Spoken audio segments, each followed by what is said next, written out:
ഓം ശാന്തി. ഒരു മനുഷ്യൻ്റെ ചിന്താധാര അവരുടെ ജീവിതത്തിൻ്റെ എല്ലാ വിജയങ്ങൾക്കും പരാജയങ്ങൾക്കും അടിസ്ഥാനശില തന്നെയാണ്. ചിന്തകളാണ് ജീവിതത്തെ വിജയിപ്പിക്കുന്നതും ചിന്തകൾ തന്നെയാണ് ഒരു മനുഷ്യൻ്റെ ജീവിതത്തെ തോൽപ്പിക്കുന്നതും. ഒരു കൊച്ചു മീൻപിടുത്തക്കാരൻ്റെ കഥ ഞാൻ ഓർത്തു പോവുക ഈ സന്ദർഭത്തിൽ. ഒരിക്കൽ ഒരാൾ മോർണിംഗ് വാക്കിന് വേണ്ടി ഒരു നദിയുടെ അരികിലൂടെ നടക്കുകയായിരുന്നു. അപ്പം ആ സമയത്ത് ഒരു മീൻപിടുത്തക്കാരൻ ഒരു ചെറിയ വല എറിഞ്ഞുകൊണ്ട് ആ നദിയിൽ നിന്ന് മീൻ പിടിക്കുന്നയാൾ കണ്ടു. സാധാരണഗതിയിൽ മീൻപിടുത്തക്കാർ മീൻ പിടിക്കുമ്പോൾ വലിയ മീനിനൊക്കെ പറക്കിയെടുക്കും, കുഞ്ഞു മീനുകൾ ചത്തിട്ടില്ലെങ്കിൽ അതിന് തിരിച്ച് പുഴയിലേക്ക് എറിയാറുണ്ട്. എന്നാൽ ഇയാൾ നോക്കുമ്പോൾ കാണുന്നു ഈ വലിയ മീനിനൊക്കെ ഇയാൾ പിടിച്ച് പുഴയിലേക്ക് എറിയുന്നു, ചെറിയ മീനിനെയൊക്കെ തൻ്റെ കൂടയിൽ തന്നെ സൂക്ഷിച്ചു വച്ചിരിക്കുകയാണ്. അപ്പോൾ ഇയാൾക്ക് അത്ഭുതമായി. അങ്ങോട്ട് നടക്കുമ്പോൾ അയാൾ കണ്ടു, തിരിച്ചിങ്ങോട്ട് നടന്നു വരുമ്പോൾ നോക്കുമ്പോൾ ചെറിയ മീനുകൾ കുറേ ആയിരിക്കുന്നു കൂടയിൽ, പക്ഷേ വലിയ മീനൊന്നും പോലും ഇല്ല. അപ്പോൾ അയാൾ നോക്കുമ്പോൾ വലിയ മീനെ പിന്നെയും ഇയാൾ പിടിച്ച് നദിയിലേക്ക് എറിയാണ്. അപ്പോൾ ഇയാൾ അടുത്ത് വന്ന് ചോദിച്ചു, ഒരു ചോദ്യത്തിൻ്റെ ഉത്തരം എനിക്ക് തരുമോ എന്ന് ചോദിച്ചു ഈ മീൻപിടുത്തക്കാരനോട്. അപ്പോൾ തീർച്ചയായിട്ടും സാറേ ചോദിച്ചുള്ളൂ എന്ന് പറയും. അല്ല, ഞാൻ കണ്ടിരിക്കുന്ന എല്ലാ മീൻപിടുത്തക്കാരും വലിയ മീനിനെയൊക്കെ തന്നെ തൻ്റെ കൂടയിലിട്ടിട്ട് കുഞ്ഞു മീനുകൾ നദിയിലേക്ക് തിരിച്ചെറിയുന്നതാണ്. പക്ഷെ നിങ്ങൾ നേരെ തിരിച്ച് കുഞ്ഞു മീനുകളൊക്കെ പിടിക്കുന്നു, വലിയ മീൻ നദിയിലേക്ക് തിരിച്ചെറിയുന്നു. എന്തുകൊണ്ടാണ് ചോദിക്കുക? അവർ എൻ്റെ വീട്ടിലെ ഫ്രൈയിങ് പാൻ തീരെ ചെറുതാണ്, അതിലിട്ട് പൊരിക്കാവുന്ന മീനിനെ മാത്രമേ ഞാൻ പിടിക്കാറുള്ളൂ എന്ന്. ഈ ഫ്രൈയിങ് പാൻ എന്ന് പറയുന്നത് അവരുടെ വീട്ടിലെ അടുക്കളയിലെ പാൻ മാത്രമല്ല, നമ്മുടെ ഈ പാനും അങ്ങനെ തന്നെയാണ്. ഇതിൻ്റെ ഉള്ളിൽ നിങ്ങൾ എത്ര വലിയതായിട്ടുള്ള കാര്യങ്ങൾ ഉൾക്കൊള്ളുന്നുണ്ടോ അത്രയും വലുതായിട്ട് നമ്മുടെ ജീവിതത്തിൽ കാര്യങ്ങൾ നടക്കും. എത്ര ചെറുതായിട്ട് ചിന്തിക്കുന്നുണ്ടോ അത്രയും ചെറുതായിട്ടേ കാര്യങ്ങൾ നടക്കുന്നുള്ളൂ. ഇവിടെ നിന്ന് എന്ത് വൈബ്രേഷൻ നമ്മൾ സെൻഡ് ചെയ്യുന്നുണ്ടോ അത് മാത്രമേ പ്രപഞ്ചത്തിന് നമുക്ക് തരാൻ സാധിക്കുള്ളൂ. അതുകൊണ്ട് വലുതായിട്ട് ചിന്തിച്ചാൽ മാത്രമേ ഒരു മനുഷ്യന് വലുതായിട്ട് പ്രവർത്തിക്കാനും സാധിക്കുള്ളൂ. മനുഷ്യന്മാർ നമ്മൾ എന്ത് കാര്യമാണെങ്കിലും ചെറുതായിട്ട് എനിക്ക് ഇത്രേ പറ്റൂ, ഇങ്ങനെ സാധിക്കൂ, ഇങ്ങനെ ചെയ്യാനാവൂ എന്ന് ചിന്തിക്കുന്നവരെ സംബന്ധിച്ചിടത്തോളം അവരുടെ ജീവിതത്തിൽ എല്ലാം ആ ലെവലിൽ വരെ മാത്രമേ നിൽക്കുള്ളൂ. എങ്ങനെയാ അത്ര വലുതായി ചിന്തിക്കുക? അത് വെറും ഡ്രീം അല്ലേ, ഇമാജിനേഷൻ അല്ലേ? അതൊക്കെ നടക്കാൻ പോകുന്ന കാര്യങ്ങളാണോ? ഇങ്ങനെയാണ് നമ്മുടെ മനസ്സിൽ നിന്ന് ചിന്താധാരയെങ്കിൽ തീർച്ചയായിട്ടും അതേ നടക്കുള്ളൂ. ഒന്ന് ചിന്തിച്ചു നോക്കിയേ, മഴ പെയ്യുന്ന സമയത്ത് അതിവിശാലമായിക്കൊണ്ട് മഴ പെയ്തുകൊണ്ടിരിക്കുകയാണ്. വലിയൊരു സ്വിമ്മിംഗ് പൂളാണെങ്കിൽ, ഒരു കുളമാണെങ്കിൽ അതും നിറയാറുണ്ട്, കിണറും നിറയാറുണ്ട്. നമ്മൾ എടുക്കാൻ വെച്ചതായിരിക്കുന്ന പാത്രം ഒരു കൊച്ചു പാത്രമാണെങ്കിൽ അതിൽ നിറച്ച് വെള്ളം എടുക്കാനേ നമുക്ക് സാധിക്കൂ. അഥവാ ആരെങ്കിലും ഒരു സ്പൂണിൽ വെള്ളം എടുക്കാനാണ് ആഗ്രഹിക്കുന്നതെങ്കിൽ മഴവെള്ളത്തിൽ അത്ര മാത്രമേ അവരുടെ അടുത്ത് ശേഖരിക്കപ്പെടാറുള്ളൂ. മഴവെള്ളം ഒരു സ്പൂൺ മാത്രം ഒരാളുടെ കയ്യിൽ ശേഖരിക്കപ്പെട്ടു എന്നത് കുറഞ്ഞ മഴ പെയ്തതുകൊണ്ട് സംഭവിച്ചതല്ല. മഴവെള്ളം ഒരു ചെറിയ പാത്രത്തെ നിറയ്ക്കാൻ നിങ്ങൾക്ക് സാധിച്ചു എന്നുള്ളത് മഴ കുറച്ചു പെയ്തുകൊണ്ട് സംഭവിച്ചതല്ല. നമ്മൾ വെച്ചതായിട്ടുള്ള പാത്രം അത്രയേ ഉള്ളൂ, അതുകൊണ്ട് അതിൻ്റെ റിസപ്ഷൻ അത്രയേ ആവുന്നുള്ളൂ. അതുപോലെ ഈ ലോകത്ത് നമ്മൾ ജീവിക്കുന്ന സമയത്ത് ഈ പ്രപഞ്ചം നമുക്കെല്ലാം തരാൻ വേണ്ടി തയ്യാറാണ്. ഈ പ്രകൃതി നമ്മളെല്ലാത്തിലും സപ്പോർട്ട് ചെയ്യാൻ തയ്യാറാണ്. ഈശ്വരൻ ഓരോ സ്റ്റെപ്പിലും ഹിമ്മത്തെ ബച്ചേ മദതേ ഖുദ എന്ന് പറഞ്ഞുകൊണ്ട് ധൈര്യമുള്ളവനെ ഭഗവാൻ സഹായിക്കും എന്ന് പറഞ്ഞുകൊണ്ട് നമ്മുടെ കൂടെ നിൽക്കാൻ തയ്യാറാണ്. പക്ഷെ ധൈര്യം എന്നതായിരിക്കുന്നു ഒരു കാൽ വെക്കാൻ വേണ്ടി.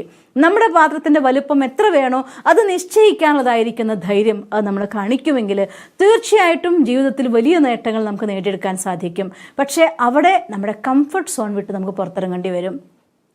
നമ്മൾ റിസ്ക് എടുക്കാൻ നമ്മൾ തയ്യാറാവേണ്ടി വരും. എത്ര റിസ്ക് എടുക്കുന്നുണ്ടോ അത്രയും ഒരു മനുഷ്യൻ്റെ ക്രിയേറ്റിവിറ്റി കൂടുകയുള്ളൂ.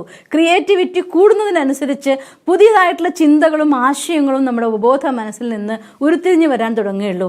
ആ ആശയങ്ങൾ മുന്നോട്ടതായിട്ടുള്ള വഴിയിൽ നമുക്ക് ശക്തിയാകുകയുള്ളൂ. തോൽവികളെല്ലാം തന്നെ വിജയത്തിലേക്ക് മാറ്റാനുള്ളതായിരിക്കുന്ന ഊർജ്ജമാക്കി നമുക്ക് മാറ്റാൻ സാധിക്കുകയുള്ളൂ. പക്ഷെ ഒറ്റ കണ്ടീഷൻ, നമ്മുടെ ചിന്താധാരയെ നമുക്ക് മാറ്റാൻ പറ്റണം. അത് പറയുമ്പോൾ എല്ലാവരും ചോദിക്കാറുണ്ട്, ചിന്താധാരയെ മാറ്റൂ, ചിന്താധാരയെ മാറ്റുന്ന എല്ലാവരും പറയും. ചിന്താധാരകളെ മാറ്റാൻ വേണ്ടി നമ്മൾ എന്താ ചെയ്യേണ്ടത്? തീർച്ചയായിട്ടും പഠനം.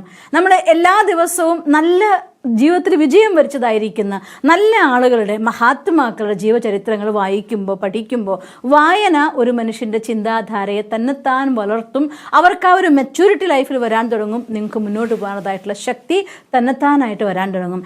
രണ്ടാമത്തെ ഒരു കാര്യം, എന്ത് കാര്യമാണോ ചിന്തിക്കുന്നത് അത് വെറുതെ ചിന്തിച്ചിരിക്കാൻ തുടങ്ങിക്കഴിഞ്ഞാൽ കുറച്ച് ദിവസം കഴിയുമ്പോൾ നമ്മൾ തന്നെ പറയും, ഞാൻ ചിന്തിക്കാൻ തുടങ്ങി കുറേ നാളായി, എന്തെങ്കിലും നടക്കുന്നുണ്ടോ എന്ന് സ്വയം നമ്മൾ തന്നെ നമ്മളോട് ചോദിക്കാൻ തുടങ്ങും. അവിടെ നമ്മൾ തോറ്റുപോകും. അതുകൊണ്ട് നമ്മളോട് ചോദിക്കുന്ന ചോദ്യത്തിന് പെർഫെക്റ്റ് ആക്കാൻ പറ്റണമെന്നുണ്ടെങ്കിൽ നമ്മൾ കാണുന്നതായിരിക്കുന്ന ആ വലിയ ചിന്തയിൽ 1% ഒരു ദിവസം ചെയ്യാൻ വേണ്ടി പരിശ്രമിക്കണം. അതുകൊണ്ട് വലുതായി ചിന്തിക്കാൻ വേണ്ടി നല്ല വായനയിലൂടെ പോസിറ്റീവ് തോട്ട്സിനെ, എങ്ങനെയാണോ ഫുഡ് ഒരാൾക്ക് ഹെൽത്ത് മോശമാണെന്ന് കണ്ടു കഴിഞ്ഞാൽ ഡോക്ടർമാർ പറയും അയൺ ടാബ്ലറ്റ് കൊടുക്കൂ, അല്ലെങ്കിൽ വിറ്റാമിൻ ടാബ്ലറ്റ് കൊടുക്കൂ, മൾട്ടി വിറ്റാമിൻ ടാബ്ലറ്റ്സ് കൊടുക്കൂ എന്ന് പറയുന്നത്, അതുപോലെ നമ്മുടെ ചിന്തകളിലെ വീക്ക്നെസ്സിനെ ഇല്ലാതാക്കാൻ, അതിനുള്ളിൽ നിന്ന് ഭയവും ടെൻഷനും നിരാശയും ഒഴിവാക്കണം എന്നുണ്ടെങ്കിൽ പോസിറ്റീവ് തോട്ട്സിൻ്റെ ഒരു ഫ്ലോ നിർബന്ധമാണ്.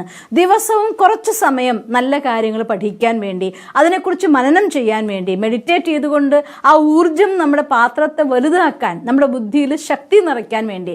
ഞാൻ കേട്ടിട്ടുണ്ട്, സിംഹത്തിന്റെ പാല് സ്വർണ്ണപാത്രത്തിലേക്ക് ഇറക്കാവൂ എന്ന് ഇംഗ്ലീഷിൽ ഒരു ചൊല്ല് പറയും. എന്നുവെച്ചാൽ അർത്ഥം സിംഹത്തിന്റെ പാല് ഉൾക്കൊള്ളണമെങ്കിൽ അത്ര സ്വർണത്തിന്റെ പാത്രം കൊണ്ടുപോകണം എന്നല്ല. നിങ്ങൾക്ക് അത്രയും ശക്തിശാലിയായിരിക്കുന്ന സങ്കല്പധാര മനസ്സിൽ ഉൾക്കൊള്ളണമെന്നുണ്ടെങ്കിൽ നമ്മുടെ മനസ്സ് ശുദ്ധമാവണം. ശുദ്ധമാവുക എന്ന് വെച്ചാൽ അർത്ഥം ചിത്തത്തിൽ നിന്ന് ഭയവും ടെൻഷനും നിരാശയും ഇല്ലാതാക്കാൻ പറ്റണം. ചിത്തത്തിൽ നിന്ന് ഭയവും ടെൻഷനും നിരാശയും ഇല്ലാതാക്കണോ, അതിന് ഒരേ ഒരു പോംവഴിയുള്ളൂ, മെഡിറ്റേഷൻ. മെഡിറ്റേഷൻ ഉപബോധ മനസ്സുകളെ ശുദ്ധീകരിക്കും. പോസിറ്റീവായിരിക്കുന്ന സ്റ്റഡി നമ്മുടെ മനസ്സിൻ്റെ ഉള്ളിലേക്ക് അതിശക്തമായിരിക്കുന്ന സ്രോതസ്സായി പ്രവർത്തിക്കുകയും ചെയ്യാൻ തുടങ്ങുമ്പോൾ സ്വാഭാവികമായിട്ടും ആ ഒരു കാര്യത്തെ നമ്മുടെ ഉള്ളിൽ നിറയ്ക്കാൻ നമുക്ക് സാധിക്കും. ഒപ്പം എനിക്ക് ചെയ്യണം എന്നതായിരിക്കുന്ന ഒരു ലക്ഷ്യം വെച്ചുകൊണ്ട് എൻ്റെ ജീവിതത്തിൽ ഞാൻ കാണുന്നതായിരിക്കുന്ന ഡ്രീം അല്ലെങ്കിൽ ആ ഒരു വിഷൻ അത് സത്യമാക്കാൻ വേണ്ടി ഇന്ന് 1% ഞാൻ അതിനു വേണ്ടി പ്രവർത്തിച്ചിരിക്കും എന്ന ഒരു ദൃഢപ്രതിജ്ഞ കൂടെ നിങ്ങൾ എടുക്കുമെങ്കിൽ ഈ 2 കാര്യങ്ങളും സ്വന്തമായി ചിന്തിക്കാൻ തുടങ്ങിക്കഴിഞ്ഞാൽ പതുക്കെ നമ്മളറിയാതെ നമ്മുടെ തോട്ട്സ് പോസിറ്റീവ് ആവാൻ തുടങ്ങും. ഒരു കാര്യം നമ്മൾ ശ്രദ്ധിക്കാനും ഉണ്ട്, അതായത് നിങ്ങളെ ഡീമോട്ടിവേറ്റ് ചെയ്യുന്നതായിട്ടുള്ള ആളുകളുടെ സംഘത്തിൽ നിന്ന് പരമാവധി എത്ര മാറി നിൽക്കാൻ സാധിക്കുമോ അത്രയ്ക്ക് മാറി നിൽക്കുന്നത് നല്ലതാണ്. ഇനി അഥവാ നമ്മുടെ വീട്ടിലാണ് അത്തരം ആളുകളുള്ളത് നിങ്ങളെ നിരാശപ്പെടുത്തുന്നവരെങ്കിൽ നിങ്ങൾക്ക് കഴിയുന്ന അവശ്യ കാര്യങ്ങളുടെ കമ്മ്യൂണിക്കേഷൻ നടത്തൂ. ബാക്കി സമയം ഒറ്റയ്ക്കിരുന്ന് ബുക്ക് വായിക്കാൻ, നല്ല വീഡിയോസ് അല്ലെങ്കിൽ ക്ലാസ്സുകൾ കേട്ട് പഠിക്കാൻ, മറ്റുള്ള ആളുകളുമായിട്ട് ഇന്ന് ഹൈലി എഫക്റ്റീവ് ആയിരിക്കുന്ന പോസിറ്റീവായിട്ടുള്ള പേഴ്സൺസുമായിക്കൊണ്ട് നിങ്ങൾക്ക് ഒരു റിലേഷൻ ക്രിയേറ്റ് ചെയ്യാൻ ആദ്യം സൂക്ഷ്മത്തിൽ പിന്നെ സ്ഥൂലത്തിൽ, അതായത് ആദ്യം മാനസികമായിക്കൊണ്ട് പിന്നെ മറ്റൊന്ന് ഭൗതികമായിക്കൊണ്ട് നിങ്ങൾക്ക് ചെയ്യാനുള്ളതായിട്ടുള്ള ഒരുപാട് മെത്തേഡ്സ് ഇന്ന് ലോകത്ത് അവൈലബിൾ ആണ്. ഏതെങ്കിലും ഒരു ടെക്നിക്കിനെ നിങ്ങളുടെ സപ്പോർട്ടാക്കി മാറ്റൂ. എന്നിട്ട് സംഘത്തിൻ്റെ ശക്തി എടുക്കൂ.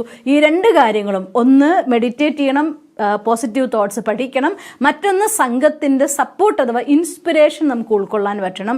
എങ്കിൽ തീർച്ചയായിട്ടും നമ്മുടെ ബുദ്ധിയുടെ ഫ്രൈ പാൻ്റെ വലുപ്പം കൂട്ടാൻ പറ്റും. നിങ്ങളുടെ ജീവിതത്തിലെ ഡ്രീംസ് ആകുന്ന മത്സ്യങ്ങൾ വലുതാക്കാൻ നിങ്ങൾക്ക് സാധിക്കും. അവസാനം തിമ്മിങ്കലത്തെ പോലും നിങ്ങളുടെ കൈക്കുള്ളിൽ ഒതുക്കാൻ നിങ്ങൾക്ക് സാധിക്കും. അങ്ങനെ സാധിക്കട്ടെ എന്ന് ഞാൻ ഈശ്വരനോട് പ്രാർത്ഥിക്കുന്നു. ഓം ശാന്തി.